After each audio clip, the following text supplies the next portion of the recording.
Hi everyone, welcome. We are talking about StandUP Placer.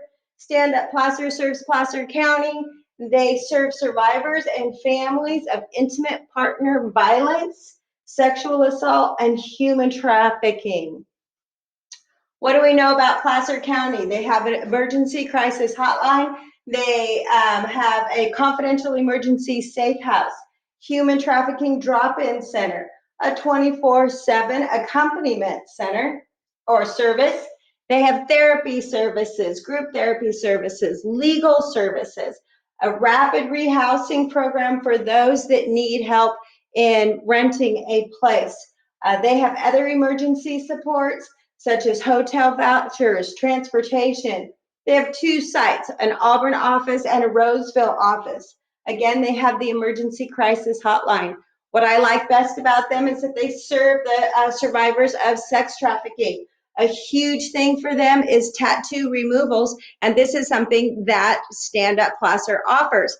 They partner with a local tattoo place.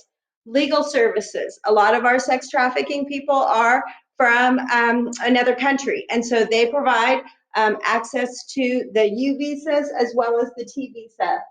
Looking up here, they have emergency response, they have emergency housing, they have food and clothing assistance, they have a drop-in center.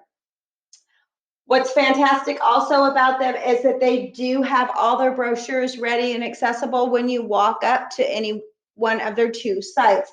They also have them translated in different languages, which is great for our immigration system. Right here, StandUP Placer, they are very well put together on a website. Their website is organized perfectly. You can get into their home. You can access their crisis center. You can even see what their tax dollars are doing at this time, which is fantastic. Now for me to get back to my slideshow. There we go.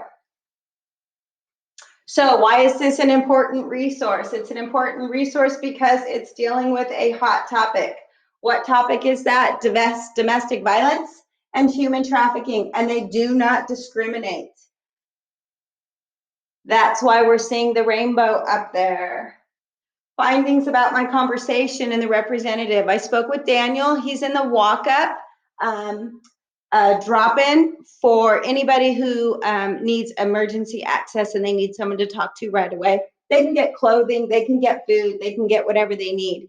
He will then send them on to the coordinator, the intake coordinator, if they need more help.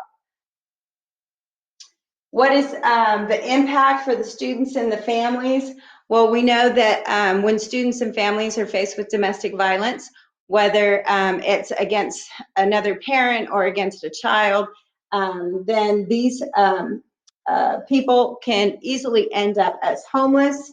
And if you know anything on the CSEC, commercially sexually exploited children, you know that 1 out of 3 adults will be asked for sexual favors in exchange for a place to sleep, and then 1 out of 7 children.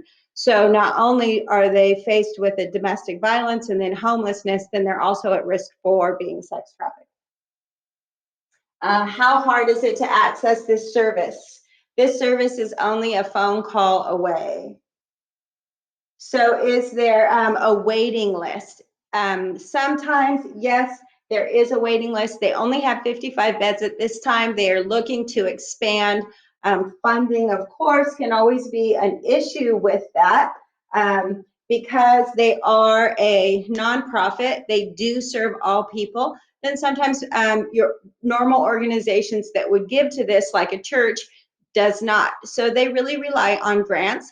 They also rely on their thrift store for some of their income, which also helps with jobs, right? Because these families can work in the thrift shop.